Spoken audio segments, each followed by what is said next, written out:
Before we get into the deep stuff, let's give some basics or some things I want to do inquiry from the others. Walk me through the Santa Fe Institute. What was it about the time of the math? And this was in the late 90s. So they're not going to hear me on this part, right? We're going to do it both ways? It will not be on the video, but we do have you recorded. Fine. Remember, when you're answering on these questions, I'm not in the shot, and they're never going to hear my voice. So a little bit you got to repeat in your answer, you got to repeat what my question was. Oh, a little bit. Okay. Santa Fe Institute. Why, when you're at the top of your game on Wall Street, do you decide to finance, which was at the time, or endow, or become the donor or sponsor, however you want to say it, for what was considered the most cutting edge group of mathematicians in the world? Action. So Santa Fe Institute in the late 80s, early 90s, I was interested, I was on the board of Rockefeller. So that starts, Rockefeller University, formed by John D. Rockefeller to sort of give back to the community. It's east side of Manhattan, except it was old. It was sort of old-fashioned. They were talking about medicine, and medicine by itself was, again, subject to the ideas of science. They were trying to use science to find cures for disease. And I said, no, we need to do something different. We need to start interdisciplinary work. In most... How did a schmuck like you get on the board of Rockefeller? What year was that? I don't remember. Late, I think 89 and 91. So that's one of the most prestigious research places in the world, correct? Yes. Okay, how did a guy like you get on the board of a blue blood, internationally known, hard research, Nobel Prize winners all over the place? How do they pick a guy like you, a trader from, or basically some guy from Bear Stearns?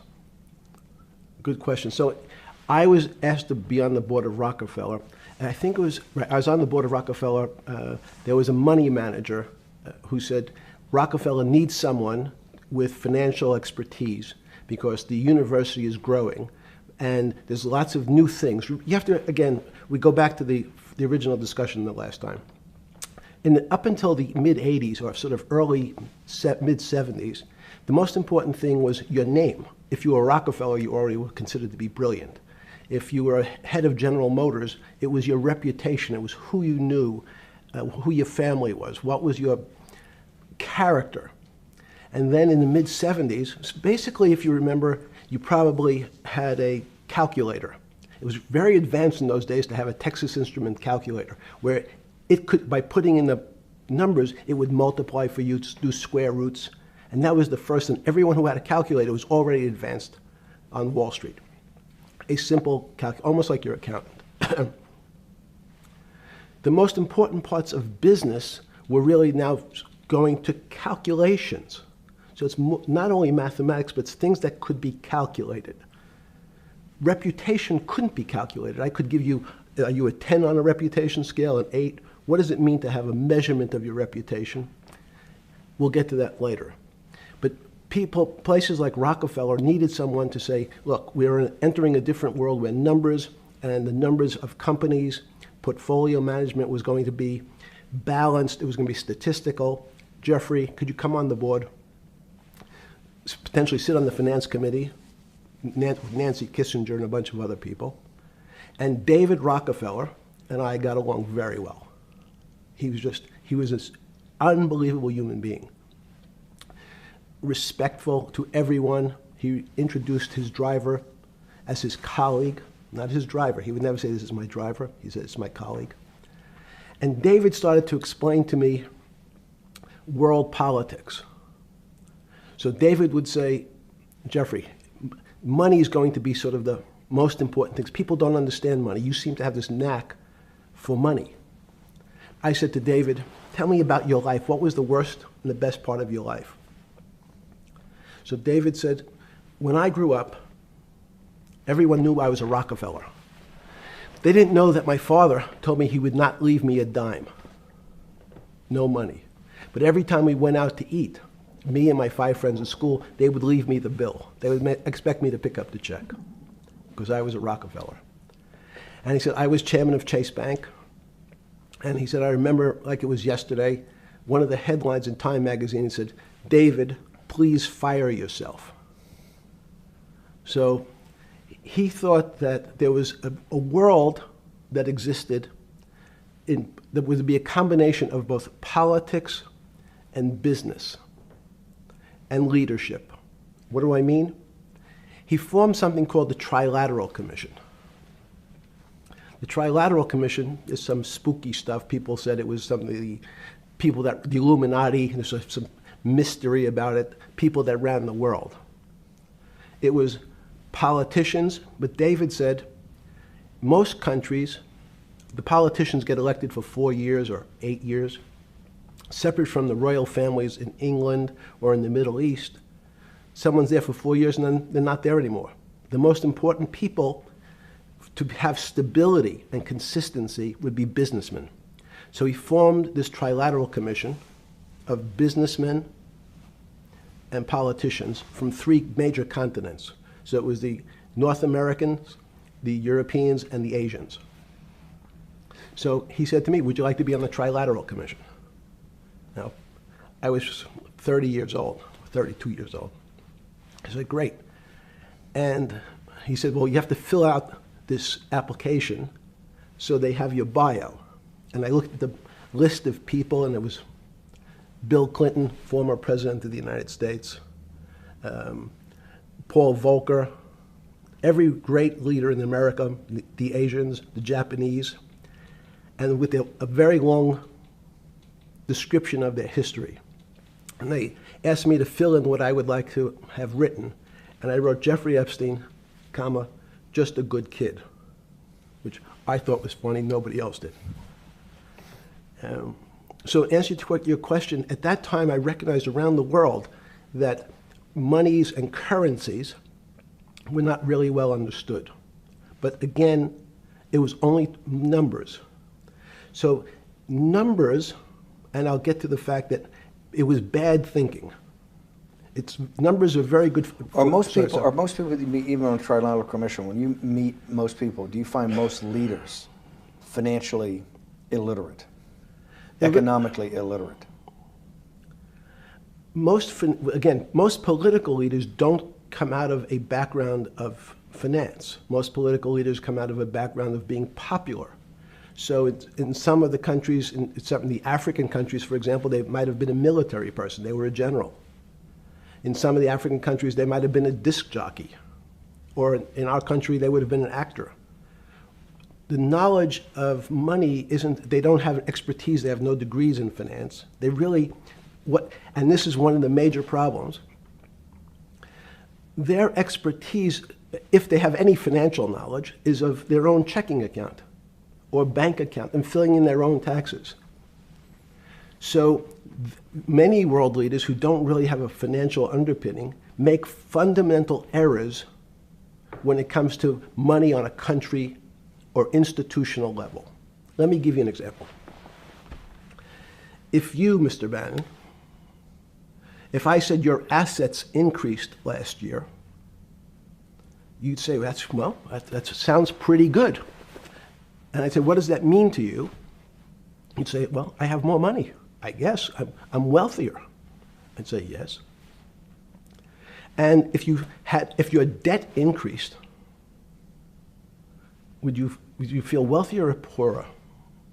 You'd say, well, I don't want to have increased debt. I don't like the idea of that sound, increased debt. Now, that and world leaders understand when their assets go up, they feel better.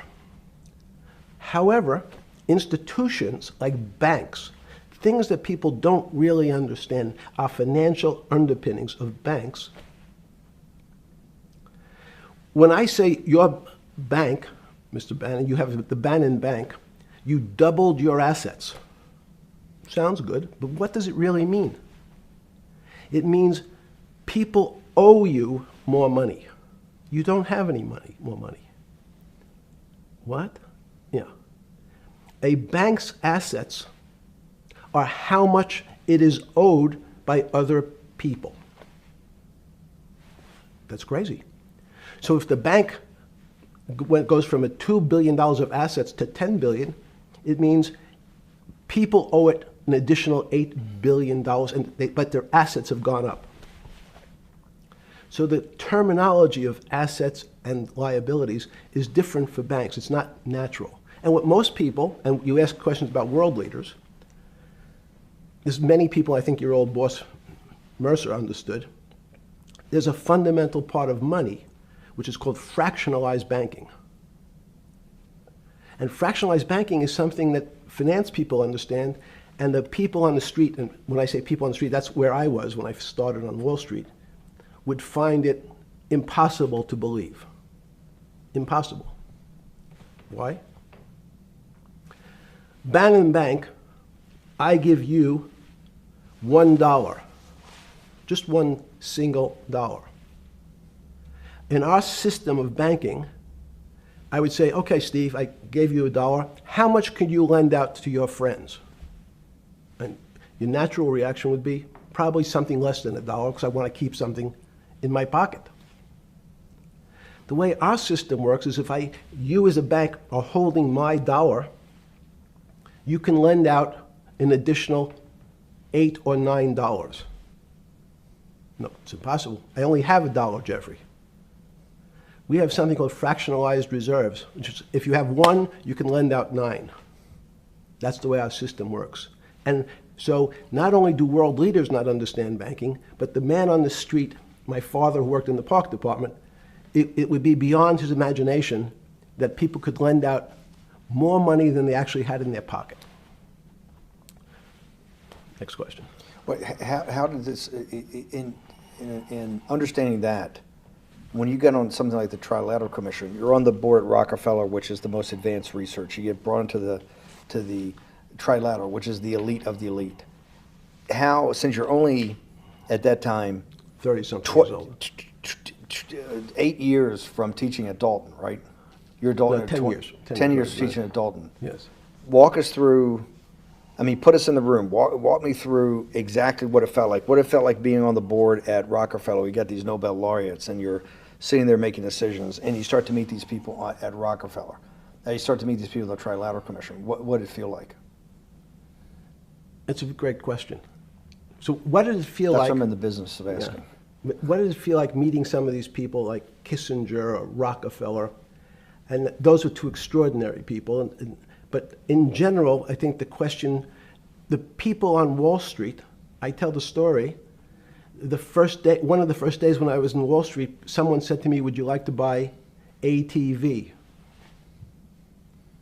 And I was looking in the brochure and I couldn't figure out what stock had a symbol of ATV. And when I finally said, well, I can't find it. And they said, what's the matter with you? Do you want to buy ATV?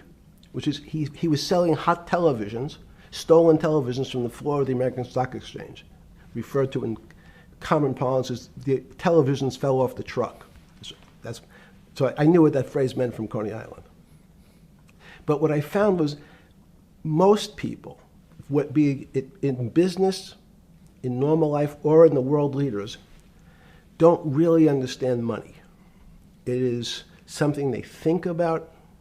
They have a sense of what it is. They certainly want more of it. But they also make statements like, we want more money, but we don't want more debt, which just shows a misunderstanding of what money at its core really is. So most people don't, they want to make it, they want to save it, but to understand it intimately is not a normal characteristic. At the first Trilateral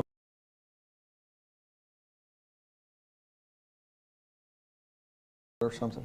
Yeah, you're good. Just give me approximate. You joined the Trilateral I Commission. think it might be And we'll be able to show we'll pull down the chart of where your name was, but just give me roughly when it was. I think it could be 90. I don't remember. Okay. Let's Sorry. say early 90s. Yes. When you got on the Trilateral Commission and had do you remember where the first meeting was? It was in Tokyo. In Tokyo. And at what hotel? I would like to say the Hilton, but it's probably not. And it's a 3-day, 4-day? Give me some Three-day event, and it walk me was through the whole thing. Speeches. It starts with a dinner. Just walk me through it. It was boring. You couldn't possibly think it was boring. It's bullshit. It was boring. You had to be stars in your eyes. No. Did you fly over privately? Yes, but it wasn't my plane. So it didn't count? No. You fly over.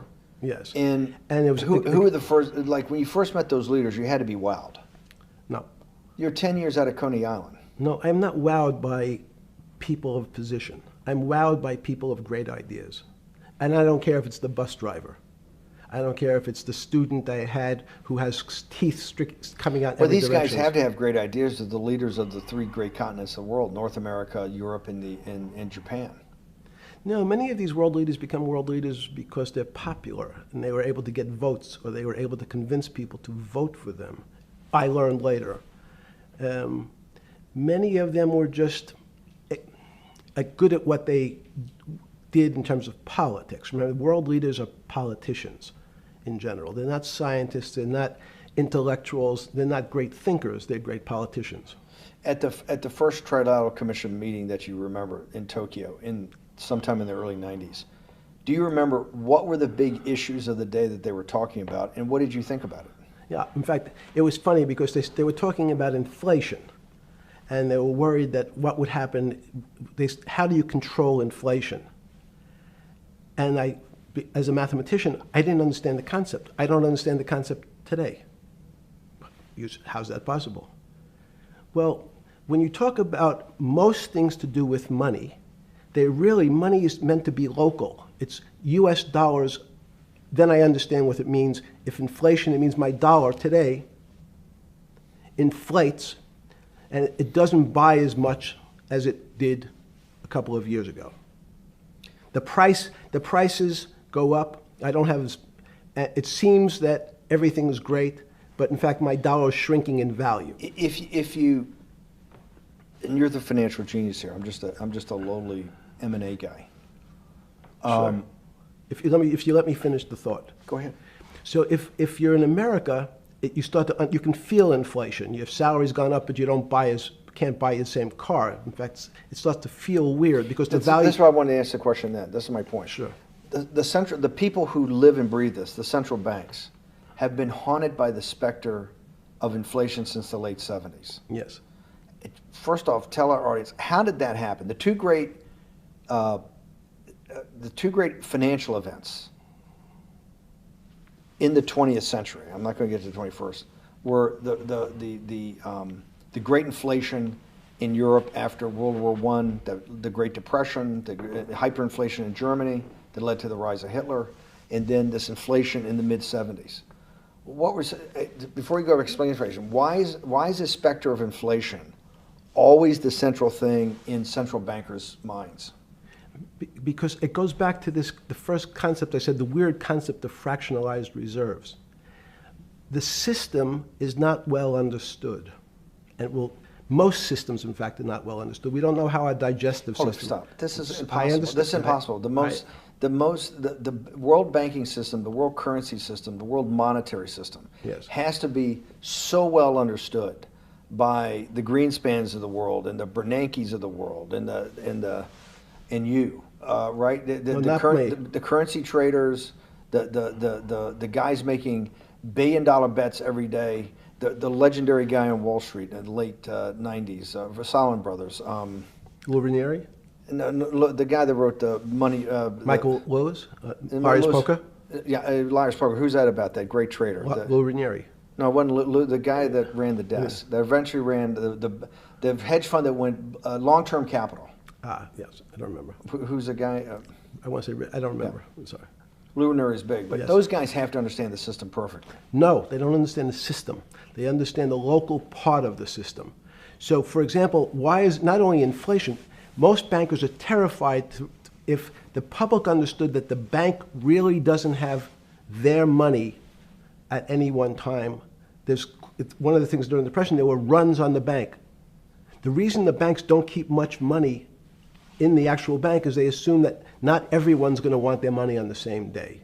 So it's not really the fear of inflation. The fear is a run on the bank. Everybody wants to take out something that doesn't really exist. Inflation is tied to interest rates. It's a more complicated example. But when your money doesn't buy the same amount of product this year than it did last year, if it buys less and less, like it happened, you used the term hyperinflation. There's certain countries that are not managed well, like in Africa at the current, A $100 billion bill, $100 billion bill in Zimbabwe is worth 1 American cent. That's the perfect example of hyperinflation. It goes up, it doubles every day. So people are afraid that their value and the system starts to break down. But so if I said to you, does your doctor understand your body system? You'd say, well, I hope so, because I want him to keep me healthy. But you could have a kidney infection, you could have a heart attack, you could have a broken knee. There's lots of pieces of this system. And in fact, when you ask the question, very few doctors understand your entire body. There's a specialist for your knee, there's a specialist for your polynoidal cyst, there's a specialist for your head, and now we have specialists in different areas. So and I'm going to get to your first question about Santa Fe Institute. The world economy and your body are both comprised of little systems interacting with each other and making one big system. This is what's stunning for all the little guys out there, the populist movement, the little guys that haven't had a pay raise in 30 years.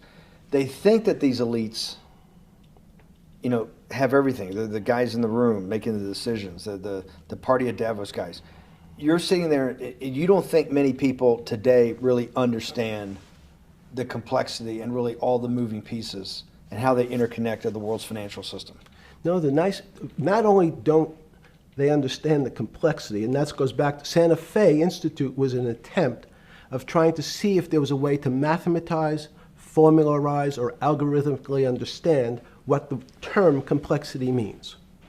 That goes back to the original question. Complex systems are complex by definition. But there's not necessarily, it's not one level of complexity. As we might say, well, our fingers are complex, the movements, the muscles of our hands, but it's not as complex as the blood system. Now I have a circulatory system. I have systems on top of systems, so that there's no one group of or person that really understands the way the body works. There's no one group that understands the way the financial systems work. You might understand U.S. bond market. Now, you've asked about the trade of long-term capital.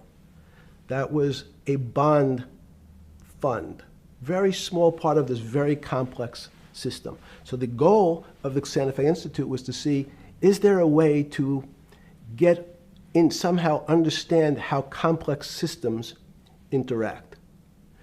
Fast forward, Steve, to today, where Google and these other engine companies, the other tech companies, are trying to build artificial intelligence. The strangest thing that they found, one of the strangest things, is that the systems that they design, this artificial intelligence, which a lot of people have heard about, is they design a bunch of systems. They're called neural nets.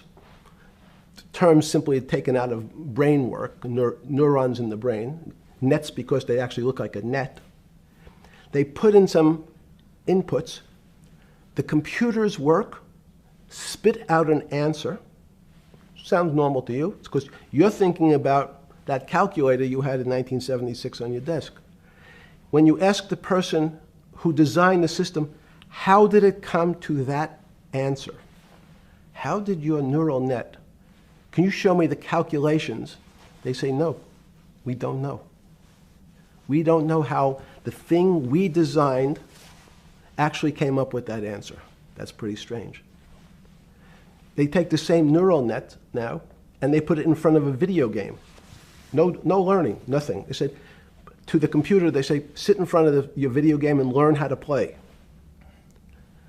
It seems the computer learns better than any human in history, faster than any human in history, beats any human in history, but when you ask the designer how did it do it, no one knows. It just did it. So that's the first little touch of things that we already have gotten to a place where we don't understand it, and we built it. On Sunday afternoon, September 14th, 2008, where were you? Sorry? It was the night they put Lehman Brothers in bankruptcy in London. I was in jail. Seriously. Yes. So the financial crisis of 2008 happened when you were in jail? Yes. Oh, this is going to be so amazing. This is going to be so amazing. I take it you didn't have your Wall Street Journal dropped off to you in the morning, your Financial Times? No. How did you hear about how did you hear about, because I want I forgot about this, but yes. I'm trying to get, this is going to be amazing. This is, let's go back and do that again. Sunday afternoon, because I want to find out about people, the geniuses understanding the complexity of the financial system. Because I think the best example we have is the financial crisis, the crash of 2008. Sunday afternoon, September 14th, I think it was, 2008, is when they were working feverishly in Midtown Manhattan at the Lehman Brothers offices and at various law firms around town, and with the Secretary of Treasury and the Federal Reserve, what they're going to do with Lehman. They decided they weren't going to save it. And so they prepared to put it into bankruptcy at the open of the market in London the next day. How did you hear about what was going to happen to Lehman Brothers, and what did you immediately think when you heard that it was going to be put into bankruptcy? I'm glad you asked that question. I was in solitary confinement September 14th. And again, some of the public stories about the wonderful time I had in jail and my work release, which didn't come till months after. I'd been there since June in an 8x10 cell with a bed in the back, a 6-foot bed in the back, a chrome sink with a toilet attached to it, and a little piece of metal sticking out that was supposed to act as a table. Now, since I was in jail, there were no books. Why? There's no library. No library, but you're in jail. No, I was in jail, not prison. So in jail, I was in a place which was called the Special Housing Unit, which is for the roughest, toughest, meanest people. They had put me there, they said, for my own protection. So I was in a 8x10 cell with a little slit in the door where they would serve my food on a tray about 9 inches by 4 inches. And then as soon as I finished eating, they would take the tray and close it down. And one of the guards said, do you understand there's Wall Street's crashing. I'm worried about my pension fund. What should I do? And I said, sorry, Wall Street's crashing? What's happened? And he said, there's some crisis and some companies are going bankrupt. I said, are you sure? And he said, yeah, it's all over the papers. We're all terrified we're going to lose our life savings because we have either a 401k or our pension funds. We don't know anything about money. Mr. Epstein, can you tell us, like, what's going on? Am I going to be able to afford my children's education? Am I going to be bankrupt like this company called Lehman Brothers? And there's another company in the front page today called Bear Stearns. Oh no, I said. Why? Because that's the company I was a partner in. And in fact, that was a company I had a very large investment in. So, as a great story, I didn't have my Wall Street Journal, but in the early mornings, you're allowed to make 2 phone calls, collect. And when you pick up the phone, you can dial a number, and when the person picks up, they say, you're getting a call from the Palm Beach County Jail. Will you accept reverse charges? And the person either says yes, and the call goes through, or the person says no. The person I had called was Jimmy Kane, the president of Bear Stearns. And I said, tell me what's going on. And so that my knowledge of the financial crisis happened with Jimmy, who was at the center of the storm, telling me about what Lehman had gone under, and they were trying to figure out a way, should they bail out Bear Stearns?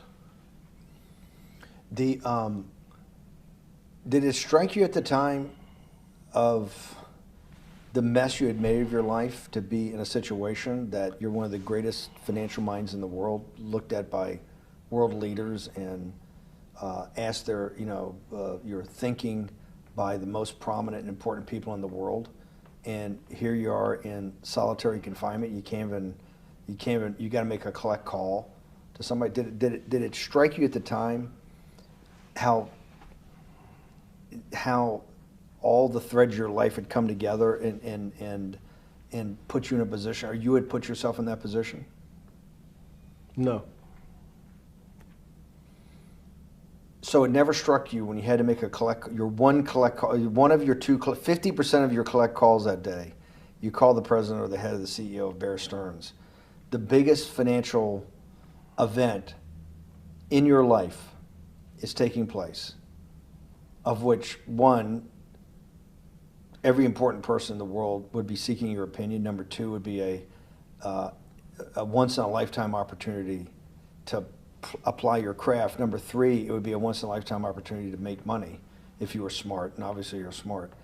You're telling me here, truthfully, that it never hit you at all of how you'd ended up in a place where you had to make a collect phone call from a jail cell that was 6x9 with a steel bed and your food being passed in through a slot. The question you want to ask is, who was the other call to?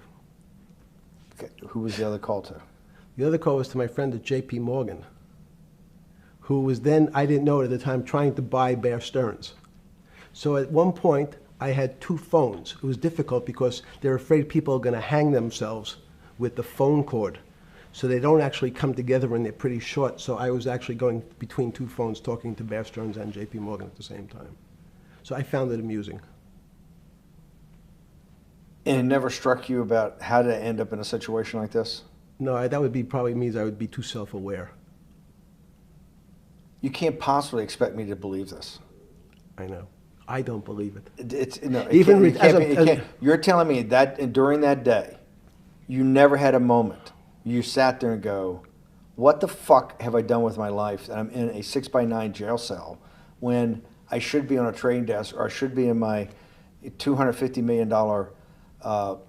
greatest townhouse in New York City, taking calls from the King of Saudi Arabia, the President of China, the head of Russia, the President of the United States, to save the world's population from a financial debacle." You honestly expect me to believe that that never happened? You're suggesting I was sort of somewhat depressed, and how could this happen to me? I'm not saying depressed. I'm saying a moment of awareness of how could I get myself into this situation. No, I would just say how strange that this happens. Just, it's strange.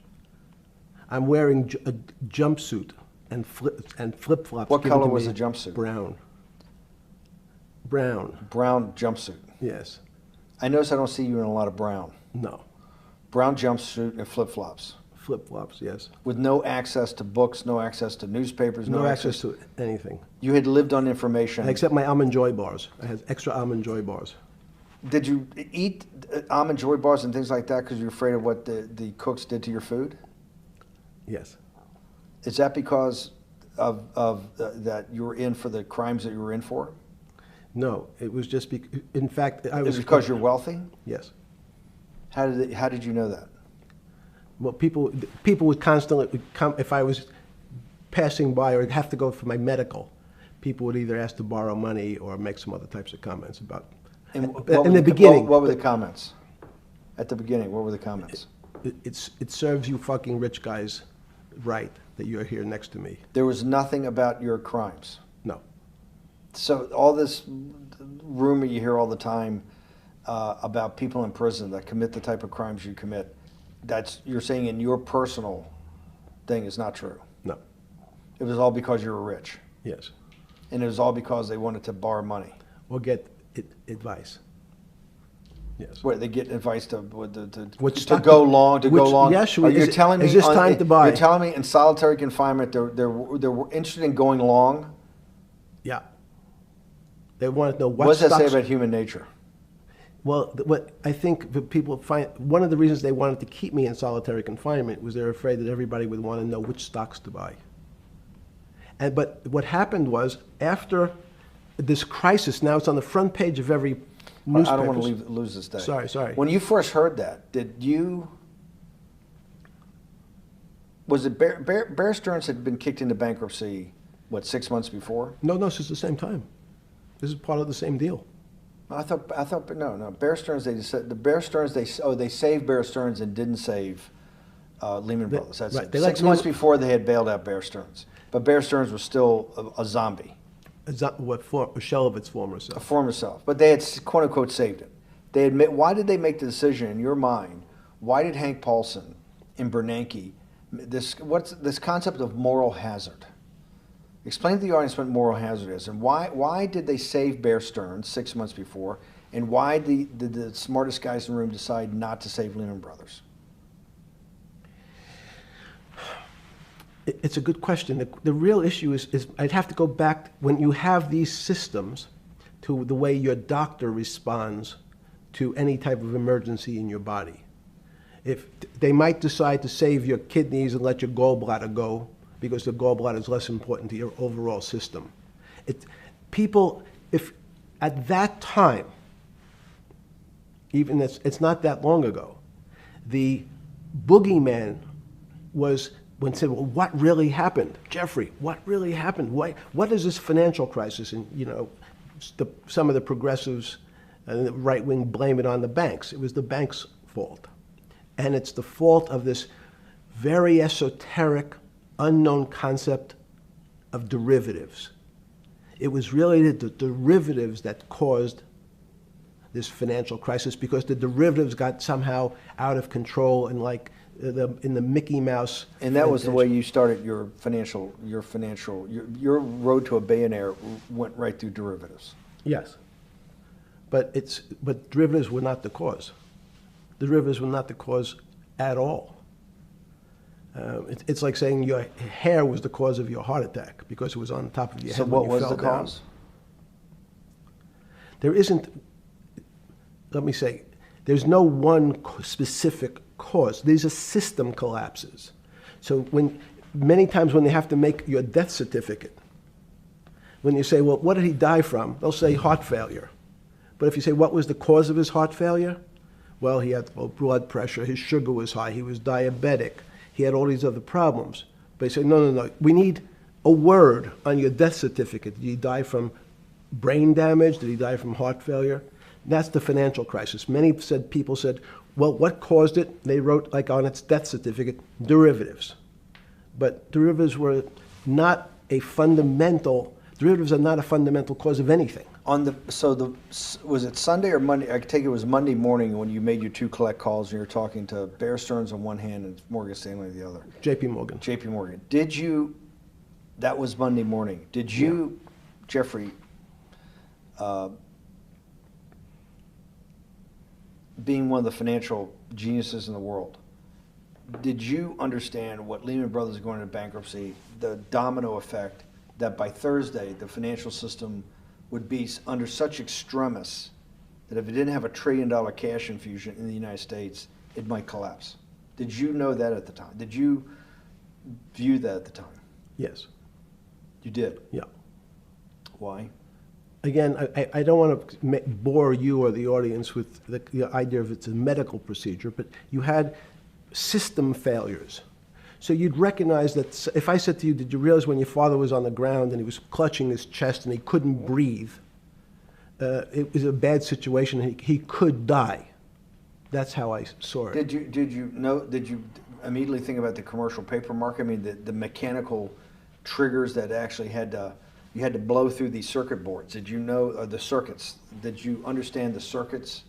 Or did you have a concept of the circuits that were going to get blown through? Yes, but only because of an analogy to a body. And in fact, from my telephones against the wall with my little metal wires, because the next day I talked to another person in Washington about the issues of what I thought was happening, and I made the same discussion about the... They were at the Treasury Department? Yes. So in a 6x9 cell in... The phones were outside the cell. In Palm Beach County, California? West Palm Beach, Florida. West Palm Beach, Florida. This was your juice diet. West Palm Beach, Florida. West Palm Beach, Florida. West Palm Beach, Florida. You're making a call to Washington, D.C. to talk to some deputy secretary of Treasury. Someone in Treasury. Right. Someone in Treasury. Right. And that does not, the night before you go to bed, it doesn't dawn on you at all. You never have a moment of self-reflection that, how did I end up on this metal cot when I should be at the center of things? No, I had a telephone. So I said, I can talk to, it makes no difference where I am, in fact. I'm still talking to the same person if I was at my home in Palm Beach. But I'm the here in difference your jail. home in Palm Beach. I can dial my That's a own phone. That's bullshit. No, but you can also make 1,000 phone calls. Here you got to make one, and he's got to take. Think the how much charges. better that was. I had to decide who was the right person to call. That was unusual for me, because I would have called 20 people And before. what was the advice you gave him? I said, you have a sick patient, and it's very much like a sick patient in the emergency room. You can't think about it like your car. People in normal walks of life think about money and things as a machine. And unfortunately, so if your car breaks, cars are always easy to fix. My jets, my cars, if it breaks, I know it can be fixed because it simply follows the same pattern. If this part breaks, you replace the part and the thing works again. People and the financial system are not machines. They can't be fixed the same way. You can't simply take out put some more juice into the commercial paper market, and that's like replacing the carburetor on the car. It's much more, I have a patient who can't breathe, has a stomach problem, can't see, looks bleeding at the same time. What do I do first? I have to think about it as a system. Where's the most logical place? What's the most dangerous place? If your heart stopped, we have to start your heart again. In the equivalent to the money market, why do I have to start your heart again? I need to get your blood flowing. If your blood stops, you're dead. If liquidity, which is the equivalent of blood in the financial system, dries up. Once liquidity is basically cash, putting cash into the Forget system. about what it is. Okay. Liquidity is liquidity. It allows the system, it's the blood of the system. You need to pump blood hard into the body of the economy to keep it flowing. And if you, especially when you're worried about someone dying, you're not going to be worried about the niceties of, well, you got the shirt dirty and there was some damage. Pump in that blood, keep that heart When you pumping talked to the person in Treasury on Tuesday, the 16th, did you get a feeling as you were sitting in your 6x9 jail cell in West Palm Beach, Florida, that they were on top of things? No, you can't. It's impossible to be on top of things. There's no such thing. It's, again, the doctor watching the patient die. You hopefully have some confidence that he's seen it before. He recognizes that there are some steps he has to take first before he bandages the guy's finger or worries about what shoes he has on. So you hope that the people in charge, your doctors who are working on the emergency patient, have enough experience and, frankly, judgment to try to keep the patient alive. Did you think that they had those things, patience and judgment? They had pretty good judgment, and you needed a lot of luck, just like in the dead patient. You need to, hopefully you put that blood in and it's not too late. And you make some mistakes, but you have to know you're going to have to give it a shock. In the run-up to the September crash of 2008, Yeah. I guess you weren't occupied with finance. That whole summer, how long had you been in jail? Went to jail June 30th. So the entire summer. Yes. Before you went into jail, you were still very active in the financial markets. Yes.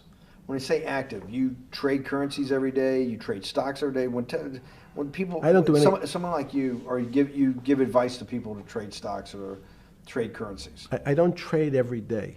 I think that's, like Woody Allen said, you can't beat the bank. So I try to pick my spots. George Soros picked his spot when the pound collapsed.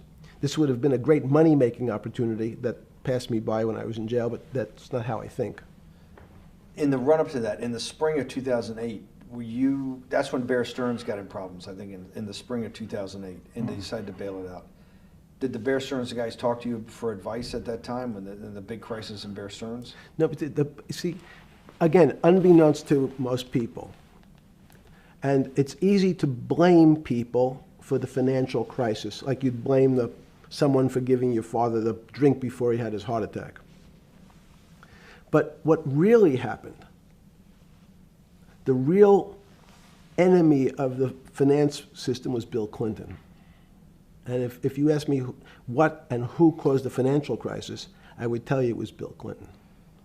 Because of what Bob Rubin and he did to deregulate the financial system? No. Because as of the last time we had our 60-minute interview, you talked to me about home ownership.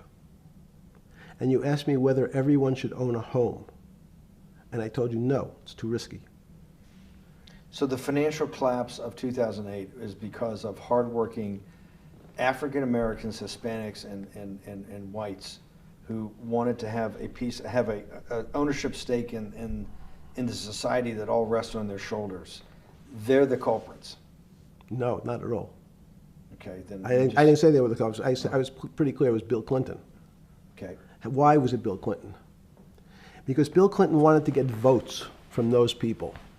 And he sold them the idea that instead of renting in a house, and historically the values of houses have gone up, and he said, you guys in these local communities who haven't been able to afford a house before, I'm going to show you a way. I'm going to give you a way, because I'm sure I'll get your vote, that you can own a house, because I want your vote.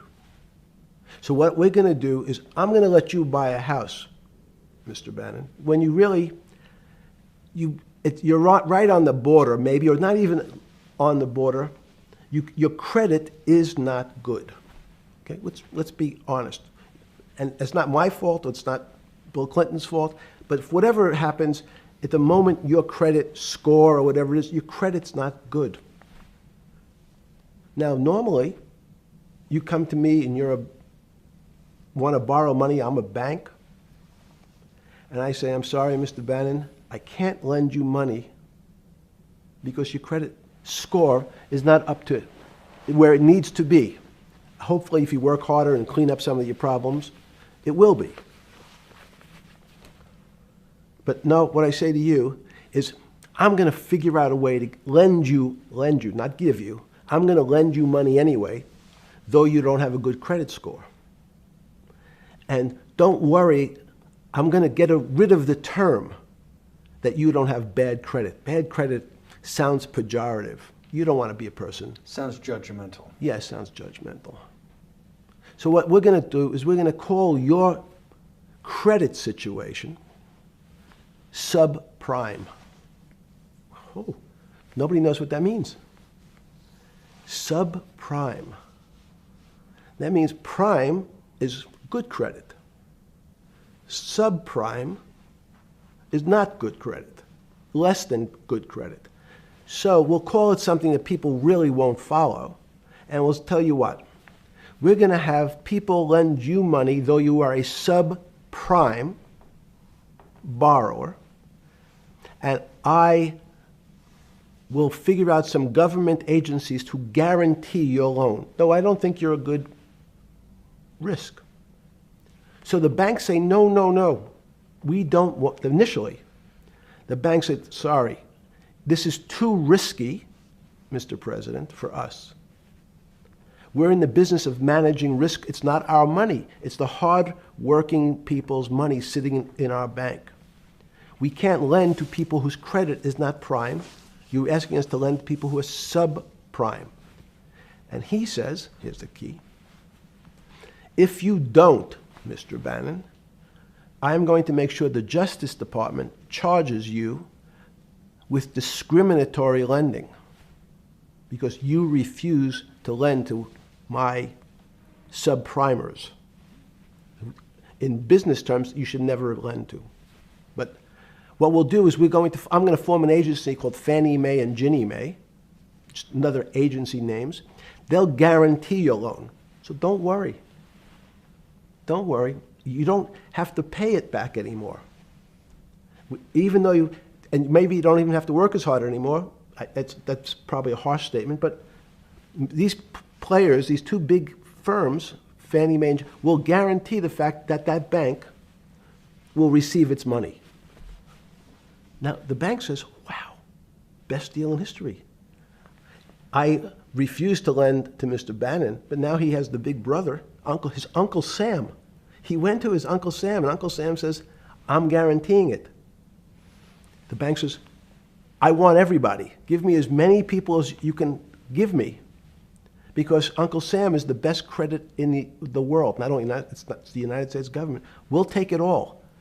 We'll take as much subprime as we can handle. because it's the best investment for the moment. It's a strange investment because it has politics that has inserted its way into the numbers. Politics doesn't belong in the markets, but now we're going to have, I want the votes, we'll make guarantees that you who can't get a house normally will be able to get a house from the bank. The bank says, this is the best deal in history. We will package 100, 300, 1,000 of you subprimers, and we'll sell it off to somebody else. And the whole system becomes mired in subprime mortgages. That's becomes the What do issue. you mean mired? There's just too much supply. It's a supply-demand problem. You get too much supply. No, it's a very good question. What does too much supply mean? Well, then you get to people, go back to your first question to me. Government leaders. Government leaders know if they're good, and they can do mathematics, they can balance their checkbooks. So certain people in Congress said, well, how do you value these subprime mortgages? The banks say, we've been valuing them the same way we've always valued them for the past 20 years. The accounting firms, there's something in this country called GAAP accounting, which is a standard type of accounting. And we account for them the same way we've always accounted for them. If we paid $1,000 for your mortgage last night, when we put it on our books today, we're going to say its value is $1,000.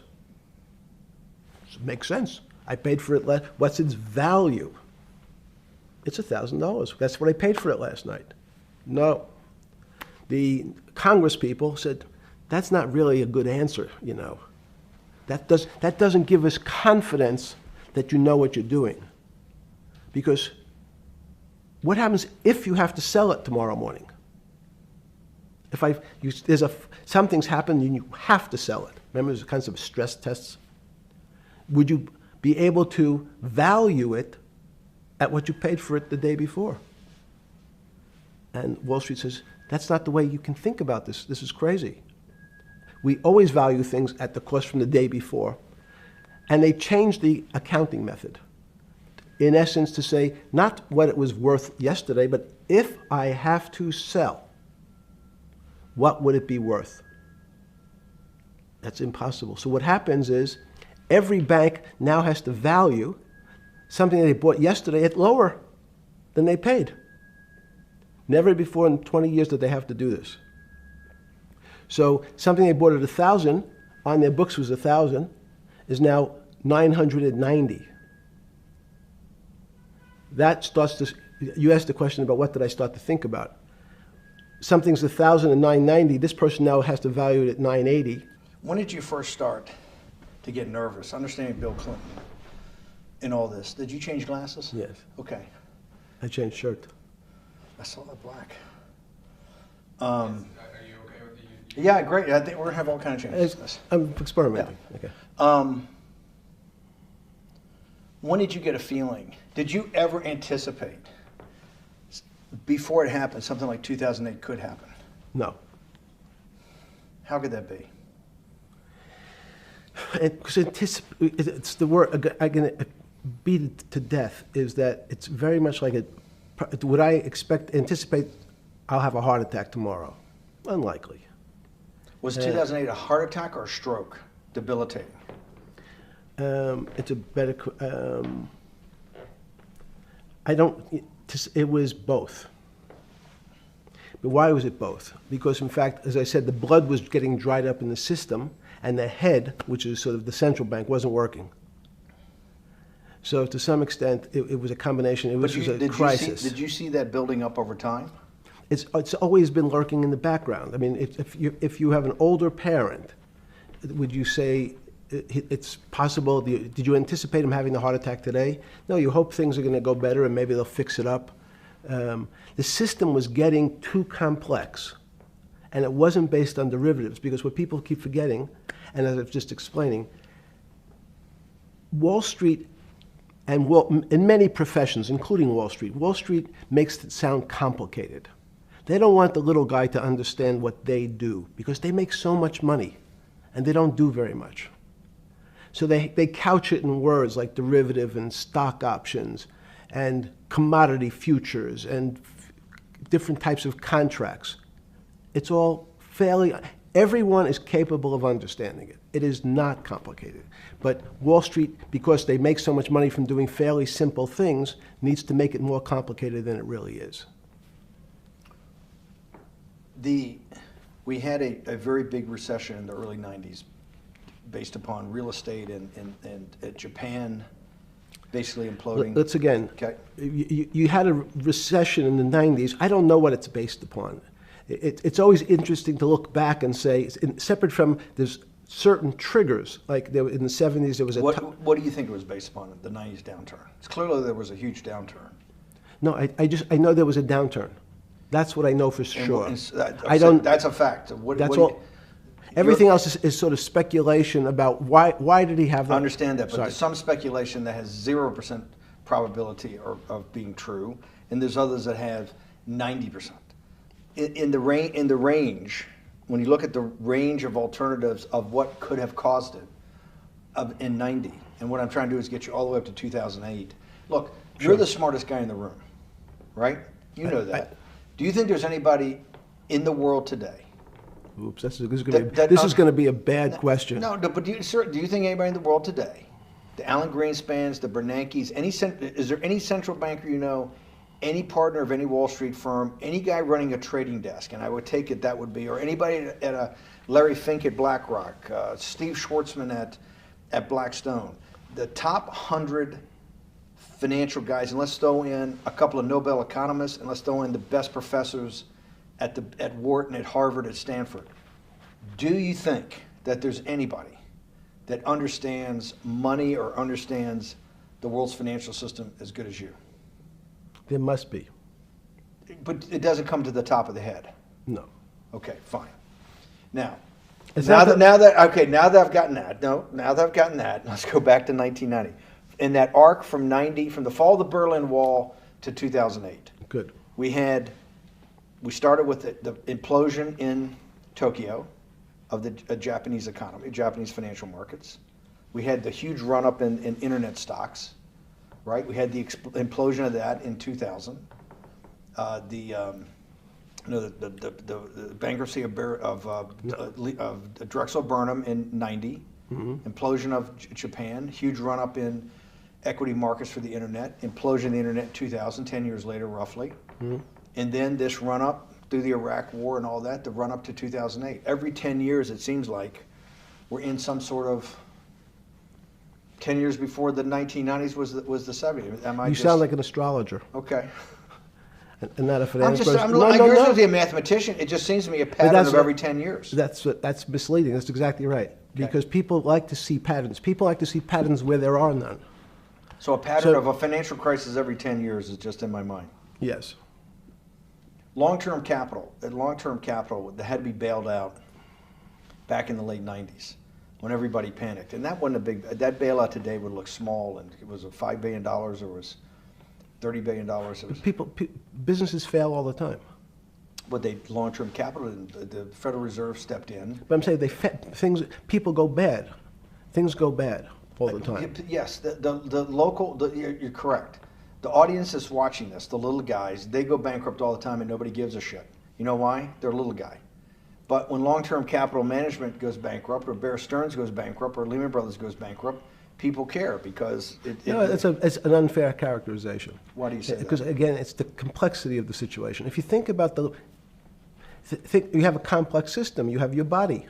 Now, in fact, the little guy is my finger. This is. And Bear Stearns is your heart. That's correct. The banking system is my heart. The system, I can't risk my because remember, it's not only my. You haven't been able to name. Hang on. You haven't. Hang on. No, hang on. I was trying to hang. I wanted to see if the hang on worked. No, you haven't been able. You're not good enough yet. You're like junior wizard trying to do it. You haven't. Yes. I'll say, since we can't name another guy that's as good as you. Now, there may be a couple out there. You're not bragging. You're humble. It had to be sometime. Please tell me there was some time before you went to jail and basically got cut off from daily information in the summer of 2008, that you started to get very nervous that this complex system, that something was deeply wrong? Okay, first, let's go back. When I say no one understands the system better than I do, it doesn't mean I You always understand. sound like a doctor. You're afraid he's going to get sued for giving a thing. Yes, You're no, not taking no. on any liability. There's no contingent liability here for Yeah, your no, answers. no. But the word understand is the problem. Okay. I don't understand the system.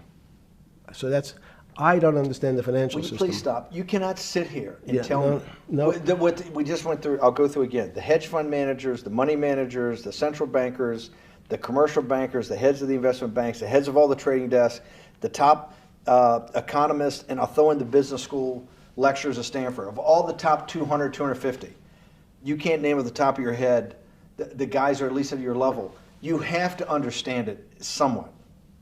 No. Sorry. We all don't understand it. No one understands it. It's a miracle. That's part of the problem. It's impossible to understand. That word understand simply means if this happens here, that will happen there. It's predictable. Understanding means it's predictable. It's not predictable. That's the problem. In complex systems, that was the fascination. Is there a way to tease out some level of predictability? So even No. in In the fact, spring- you would ask the question, it's a great question, which was it a stroke or a heart attack? Now, most people don't know that before they were going to have a stroke, they had a stroke. They just have a stroke. Do they understand why? In hindsight, you go back and you can make lots of explanations. It might sound good. And if you're talking to the working man, you're using language that he'll never understand. It's complex. So just like going to his doctor, he says he has a gastrointestinal problem, or he has diverticulitis, as opposed to saying, you had a stomach ache, you ate bad food. People don't like to say it in normal, everyman terms. The system had a stroke, and we don't know why. But you just, okay. Okay. Hardworking people, and there's a great social benefit, would you not agree, with having people having ownership in the system? When you say ownership in the system, it doesn't mean. Let's start over. Cause Okay. So flip Sorry. over your phone too, because Yes. I don't want anyone to see Yeah. anything on your phone. So maybe flip it down or something. Yeah. Yeah, who knows what the fuck comes up with that phone? That's correct. We don't want to send you. KSA. I can't not believe I've got the magic moment when you're in fucking prison or jail, wherever the fuck it is, It's in crazy. solitary. Now, there's a funny part to that we missed, which is So said. go ahead, tell it. The funny part is what you asked me. Is there anything funnier than that? No. For black humor, it's I don't make any black comments. Sorry. You asked me what I was wearing. That's right. You're too wrapped up in the Me Too movement. Yes. So I was wearing a brown jumper and a brown pair of pants given to me by the jail with the word trustee on the back. Because you had qualified to be a trustee? Well, the funny part was it was spelled Trusty. So I wasn't really sure. I'd been a trustee in many different operations, but it was the first time it was actually printed on my back and spelled incorrectly. Probably had a higher level of being a trustee at that than you had at all the boards that you were trustees, right? Yes, because the trustee meant you get two devices to clean your toilet as opposed to one. Yeah, but it also meant that you had some sort of personal fiduciary own responsibility for oneself, right? In the jail? You mean? Well, that's what being a trustee is. That's where they give you two. Yes, you get two cleaners. I was a trustee in the jail because I was able to teach some of the kids to help them get their GED. So that's how they gave me a trustee job. There's no time. I got to go back to this because I'm like a dog with a bone in this thing. Yes. You can't. There's something deeply fucked up with you. At least something. Well, we know there are things deeply fucked up with this. You will get through in this film, Right. but you cannot possibly have sit there, knowing that you came from nowhere, knowing that you went to the very top of what is considered outside of science and maybe physics, the thing people most admire because it's like alchemy, understanding high finance. To sit there in what will be the defining financial crisis of our time, like Black Friday or Black Yes. Monday, whatever it was, in the Great Depression, and be there at that exact moment, triggered in part by a firm that you used to be a partner in and knew intimately well, and it created much of your initial net worth because of, and know that you couldn't, someone who lives on a phone, right? Yes. Because you do live on a phone, right? Correct. You had to make just 2 collect calls. You cannot tell me sometime during that day you did not have that conversation with yourself of how the fuck did I do this to myself to put myself in West Palm Beach in a 6x9 cell with a metal fucking bed with a brown shirt that said trustee spelled wrong. So did I find it amazing that I was there? That's a Not better- amazing, and I don't want to say it was not Nope. funny. Oh, I thought it was. I wasn't funny. Right. But Not I- amazing. no, it was incredible. Incredible in what way? This- Incredible, like how do I do this to myself? No. It's as incredible as me sitting here in this house. They're both just 2 sides of the coin. That's how I think about it. That my life today is incredible. Do you consider yourself a stoic? No. I consider myself a hermit. Stoics are not very happy. Being a hermit then, being in that 6x9 cell, being in the cell qua the cell was not the problem, right? Correct. What was the problem? Eating the almond joy bars. Because you couldn't eat the food. No, right. And but remember, my life is. Did that ever strike you that I can't eat the food because somebody might have done something to it? I gotta live off an almond joy bar, 1 a day or 2 a day or whatever. How many ever sneak in a day? No sneaking in. Your 1 almond joy bar, it did not hit you at some time? How the fuck did I do this? No. Let's go back to the spring of 2008. Were you so wrapped up in your personal issues at the time you were not spending enough time on the financial markets, or were you deeply involved in the financial markets like you normally were? No, I was involved. So we're saying that the smartest guy in the room didn't see it coming. No, of course The not. bankruptcy of Bear Stearns, you just thought was a Bear Stearns problem. You didn't see it as systemic. I know you keep harping on it, but it's not. Because you're a mathematician and understands systems. I- It seems that anybody that understands that they had a systemic problem, you at least be the first on the early search radar. If you're not going to see it, then I'm really afraid, because that means that I always assume there's at least a set of guys out there that have some sort of sense that something's not right. Imagine the guy who has a stroke or had the heart attack. When you ask him, did you feel funny the day before? He's going to tell you, yeah, I didn't feel right. Something was off. I didn't feel right. I had my stomach was right. I felt a little dizzy. I felt a little weak. But if you asked him that day before, do you think you're going to have a heart attack tomorrow? He'd say, no, I just feel a little weak. I'm a little dizzy. My stomach hurts. So these systems, and that's the issue of complexity. What complexity says is that, in fact, everything seems to go along, and people have seen it. One of the great examples of complex systems is sand dunes. In fact, the sand keeps building up. People have seen some, and all of a sudden, one more sand drop, and all the sand starts running down the hills. That's the way I see the financial markets. But you funded Santa Fe in the early 90s or late 80s? I believe it was early 90s. I can get back to you. But early 90s, Santa Fe was funded for the study of complexity theory. It was studied math. So let's back up. So why did I buy a ranch in New Mexico in 1993? So that gives you some sense. So I would have funded it in 1990. Los Alamos, which was the high energy lab up in New Mexico, was losing all its scientists. And They were Los closing- Alamos, it was where Oppenheimer and where a lot of the nuclear weapons program, the bomb. That's original when the bomb. Manhattan Project. Manhattan Project Yes. was Yes, sir. as Los Alamos, and you bought your property out in New Mexico to be near that? Yes, because the scientists were going to be, they cut the funding for high energy physics. But the people who worked in Los Alamos would still be in the Santa Fe area.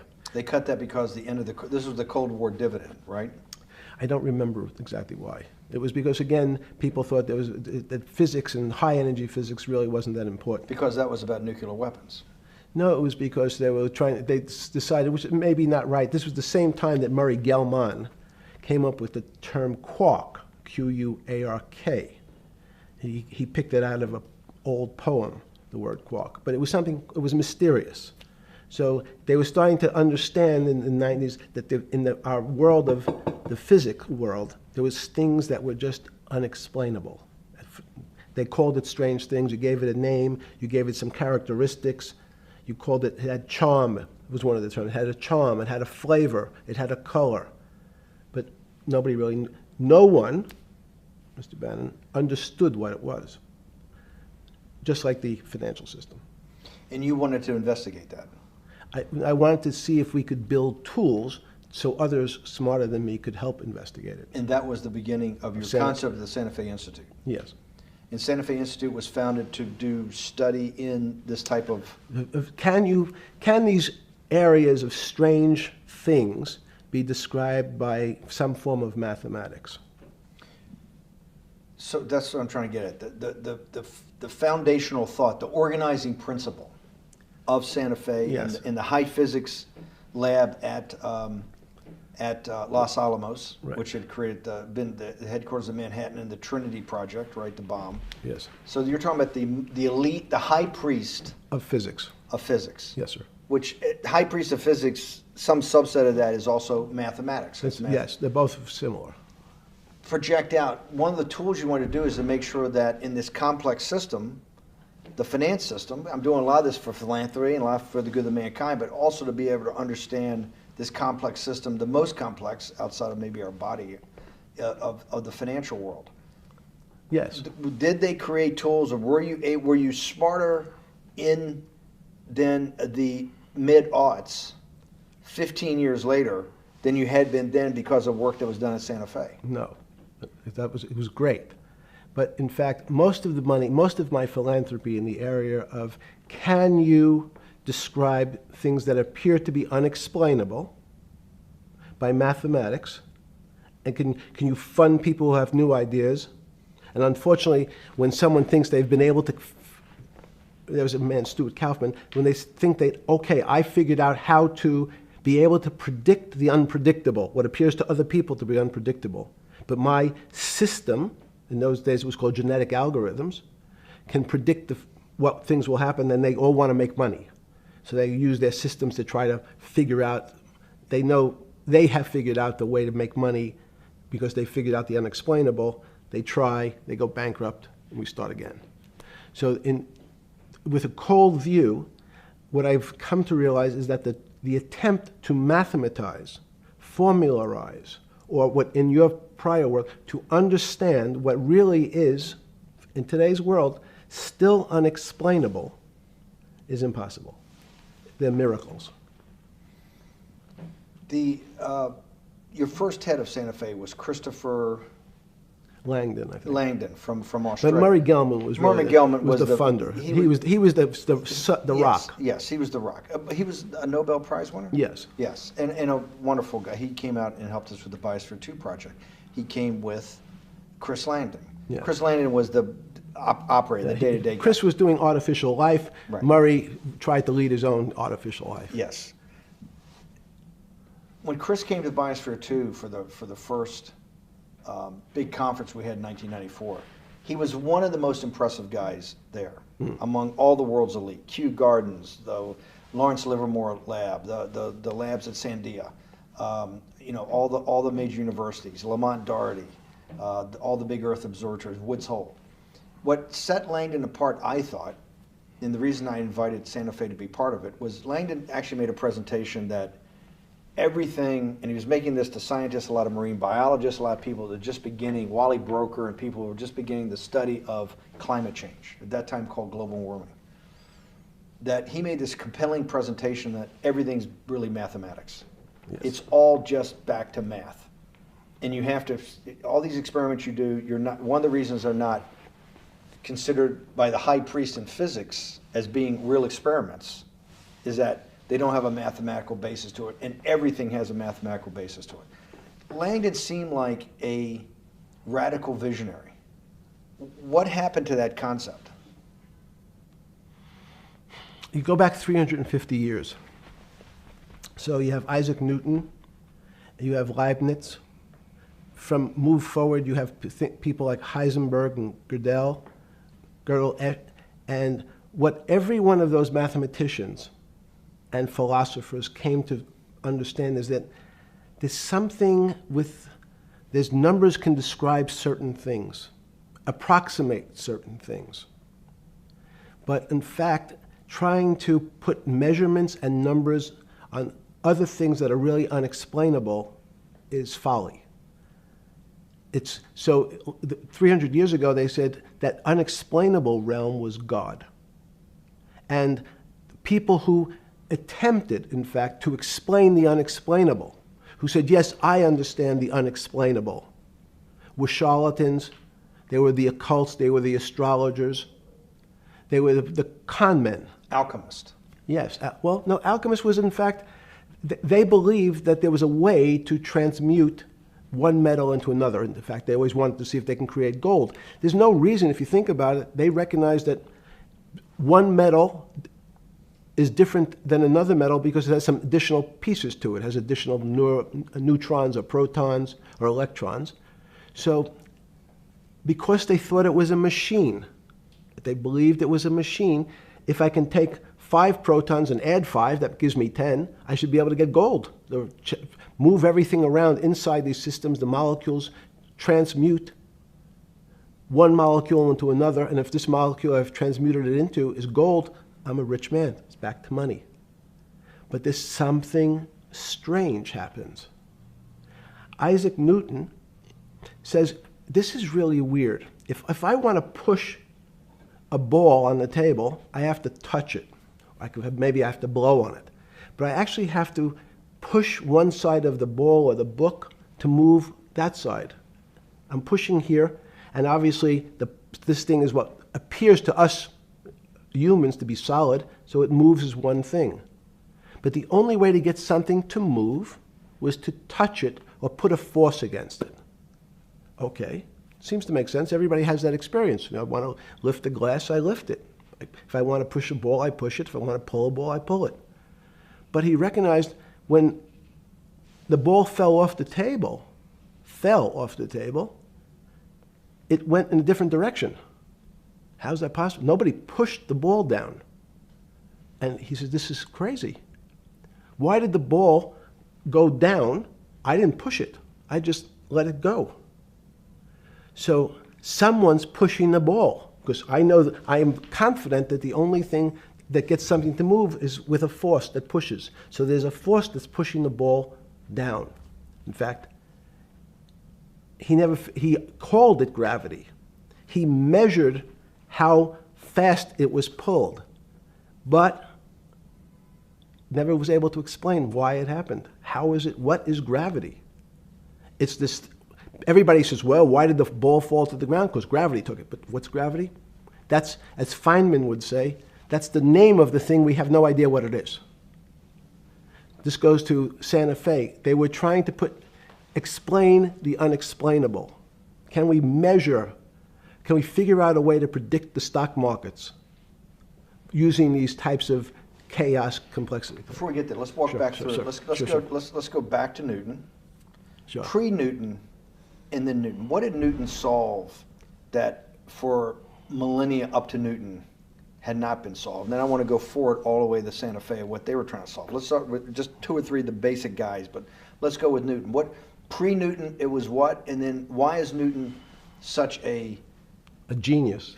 In such a in the, I think mathematically they told me one time, I've seen there's been 115 billion people roughly that have lived on the earth. And of that 115 billion, Newton. Are you sure that's a number? That sounds very high. We only have 7 now. I think in the history of the earth, I think I'll pull up the stat for you, but I think it's 115 billion people. They figure that probably is inflation. That's why you have lived on Earth. But he's one of the handful of the most important. What did he solve for? Why is he so important for how we live today? And then we want to go through Leibniz and the other, two or three other major ones to get us to Santa Fe? Well, it's a long journey. This is the heart of what we're trying to do. Let me take a bit of a detour Okay. just a second. What if you went to high school and the last year in your high school, you took calculus? So Isaac Newton sort of invents calculus. Well, that sounds invents, mathematicians. To torture seniors in high school before they graduate. Yes, but obviously, no, yes, the answer is yes. Certain people could never do calculus. Why is that? Why is calculus why is that the dividing line between, to me, people who can handle that and can go on to do certain things, and people just hit the wall, even if they know math? It seems to me that that calculus is the thing that changes. It bridges. That's because it's about the theory of change and the theory of how things change. It's a great question, but in fact, what calculus does is it's somewhat philosophical. That's why mathematics is Newton wasn't a mathematician; he was called a geometer. That's what they used to call themselves. They understood geometry and numbers. But there's an old conundrum where it says during Pythagoras' days, Zeno's paradox it's called, where they said, well, if the wall is 2 feet away from me, and I take one step that's halfway to the wall, that'll be 1 foot away, and if I take another step that's half again, that'll be half a foot away, and then a quarter of a foot, I could walk forever but never touch the wall. Doesn't sound realistic, doesn't make any sense in our real lives of the physical. But what Newton understood is many problems were like that. Many things approached the wall, or in calculus, approached the limit, but never really reached it. So he said, it's okay, you don't have to reach it. We can do lots of the mathematics as if it was so close, it was almost there. And we could do lots of mathematics almost being at the limit. And this is really important, Steve, for today. Because most of the science up until today was things that are starting to approach the limit. You were taught in high school that if you had 1 divided by 0, if you remember your high school algebra, you were told, what's the answer to that? Is there an answer to 1 divided by 0? No, if you were in high school, I'd say, stay away from it. It's the boogeyman. You could write it down as it's undefined. It's not able to be determined. There's a bunch of things. But in fact, 1 divided by 0 is a strange things happen. It's a world of the strange. And what I'll explain to you after is that when you get 1 divided by 0, you get into a world we don't know what happens. The answer is it's not explainable. We can call it things like undetermined. We can have a convention to say it's X, Y, or Z. But in real life, we don't know what happens when you are actually at the limit. So Newton thought the same concept, is that the limits were God. You got close to God, but you could never be God. He had this sort of religious interpretation. Okay, I want to go back to Newton. Why is Newton such a big dividing line in mankind's history? What is it about Newton? What is it about what he's trying to solve? What did they not know beforehand? And because we live to a degree in a Newtonian universe, although I realized later subparticle atomic physics, but at least for a while it was Newtonian. So what's the dividing line? Why is he so important? Why is he an inflection point in mankind's movement from the swamp to the stars? It's a great question. Stars was by Kepler. What Newton starts to allow us to do is to make accurate predictions. Remember that we've talked about that with money, about the things in our physical world, how cars, he didn't have cars, how horse carriages moved, how bowling balls moved, how pool cues and pool table balls. Had people tried to solve that before Newton? Many tried it? Heraclitus or Plotinus, Pythagoras, had these greats that we hear about, had they tried to solve the same problem? Not the same problem. They tried to again, what Pythagoras does, he starts to figure out this relationships in triangles. For example, everyone knows the a squared plus b squared is equal to c squared, that Pythagorean theorem, which is basically says these shapes in a triangle, each side of the triangle has a fixed relationship with the other two sides. That's strange. He knew, again, but it was all numbers. This was a system of things in the physical world, and Pythagoras says we can start putting numbers on things that help you predict how they will behave. You can add two triangles and make a square, some different shapes. They were looking at geometric forms. Newton says, well, I want to know how planets move. I want to know how things around me move. Can we find formulas? Can I find formulas that explain what I see in the physical world, how physical things interact and how they describe one another? Again, the fact that two things, two solid masses, for some very strange, unknown reason, unknown today, attract one another, no matter what they are. People have seen the experiment. You hang something, two little metal balls from a string, they move towards each other. In fact, they move towards each other was very specific. So when you drop the ball to the floor of this room, Newton says, in fact, the room came up a bit to meet the ball.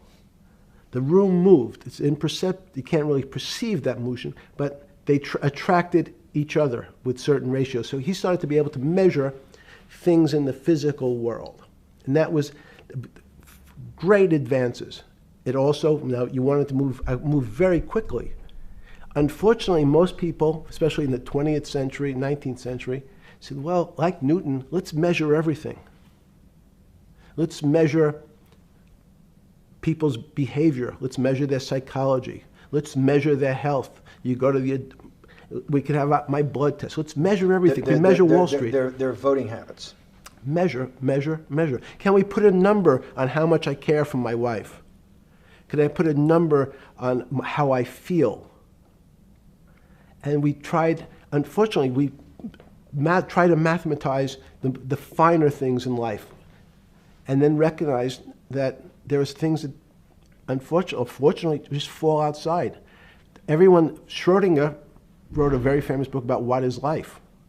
He was trying to figure out a way, can he describe the difference formulaically between things that are alive and things that are dead? The answer is no. The things that are alive in my world are miracles, not magic. Magic has a bad connotation, trying to hide things. You don't believe in the spirit or the soul? That's what animates people, is your spirit or your soul. That's No. Have you ever seen someone die? When they die, their spirit leaves. Their soul leaves, no question. So in There's fact, no question to you about no that. question. There's no question to you that there is some animating life force within us that leaves when you're dead.